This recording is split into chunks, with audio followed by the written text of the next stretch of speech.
First, I want to thank this group that's here today.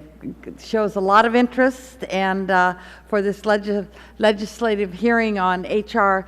2339, the first family income to respond to significant transitions, and we're never going to say that again. It's going to be the first act, and H.R. 2460, the Healthy Families Act. Today, most people work outside of the home. They commute long hours, they work long hours to put food on the table for their families, and one of our efforts is to ensure that they get to sit at that table and eat with their families when they provided for them. But to be so worried about whether they have to take care of their children or take care of their job is putting a stress on working families that we'd like to work on and make a little bit easier. It's a real challenge for millions of workers in this country. And several years ago, I talk about this a lot, 40 years ago, I was a working mother with 4 small children, and it was a struggle to meet their needs as well as the responsibilities of my job at the same time. So I really understand what families are struggling with and what the challenges are. And early on in my career, I didn't have paid sick leave or any sick leave at all, and I certainly didn't have family and medical leave. But later on, as my career grew and I could afford to take time off to care for a sick child if I'd used up my sick leave, or and certainly we still didn't have paid family and medical leave, the pressures of the workplace was absolutely overwhelming when I had to leave. Because, you know, when your daughter's practicing for a skating competition and she breaks her wrist, you don't say, oh, excuse me, I have to go to an executive meeting. You go home. And you go home with your heart pounding for her, your heart pounding because of what you've left behind at the workplace. We have to make these transitions and these responsibilities for working, and it's not just working women, it's working men and women. We have to make it easier all the way around. And we are now, when I say all the way around, in the 21st century. Workers should not have to choose between their jobs and their families, but they are still forced to make those choices every day, almost, in their lives. And the recent outbreak of H1N1, the swine flu virus, was an example to us of how exposed the problems are when workers are told, don't come in if you're ill, but guess what? You don't have any paid time off. So public health officials, rightfully during this swine flu epidemic, told workers, stay home. Keep your kids home from school.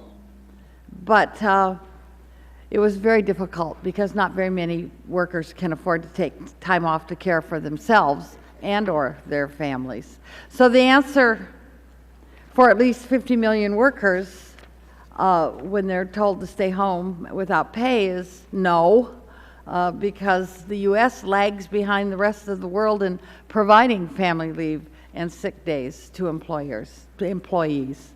And so, you know what? This is absolutely unacceptable that this country, the #1 economy in the world, can barely compete with developing nations when it comes to paid leave and sick days. The Family Medical Leave Act that provides unpaid job-protected time off for families is a really good first step, but it's the only national leave policy we have in this country. I was a member of Congress when we passed FMLA.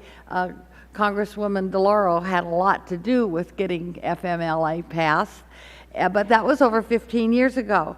It was, as I said, a great achievement.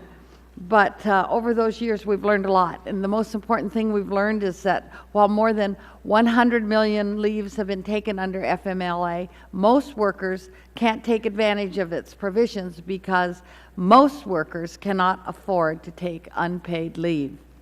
And because in the case of illness, leave is permitted only for a serious medical condition, ordinary sick leave is not permitted under FMLA.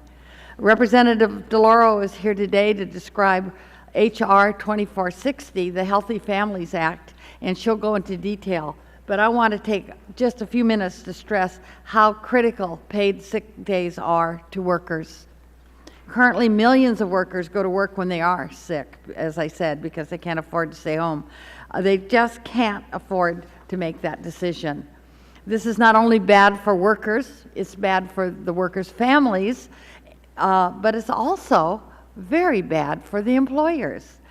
30 years ago, when I was a human resources manager, when people were sick, we wanted them to stay home. We actually provided 6 or 7 paid sick leave days every year.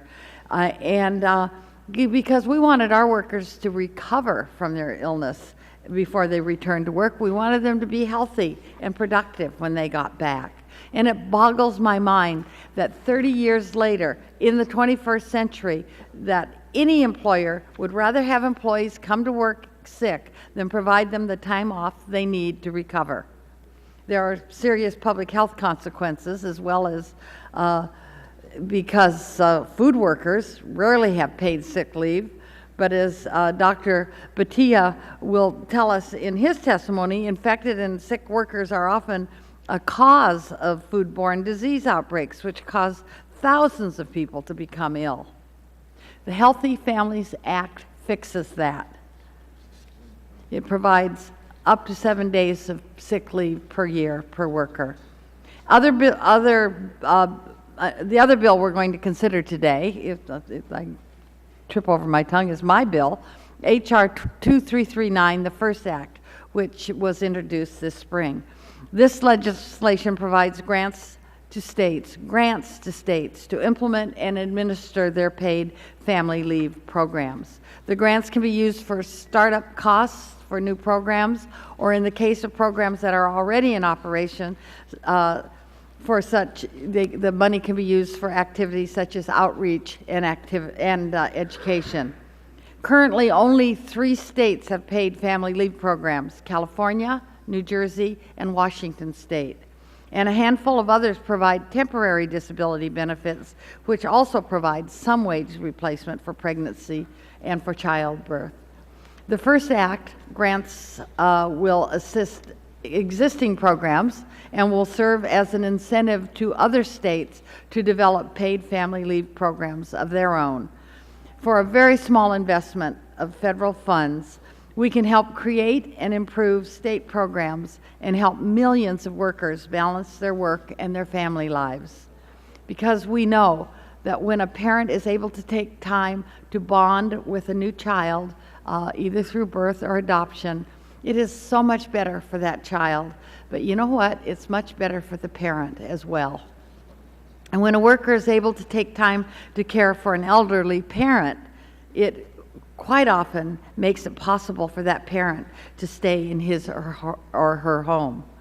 I'm a strong supporter of a national policy on paid leave and commend Representative Maloney on HR 626, the Federal Employees Parental Leave Act, which passed the House and provides 4 weeks of paid leave for federal workers. That was a great thing we did last week. I'm also an original co-sponsor of Pete Stark's legislation to provide paid leave on a national basis. The first act, however, is an essential first step to achieving our ultimate goal. Not only will the first act assist families who desperately need paid leave, and they need it now, it will also help put in place an infrastructure for the administration of a national paid leave program.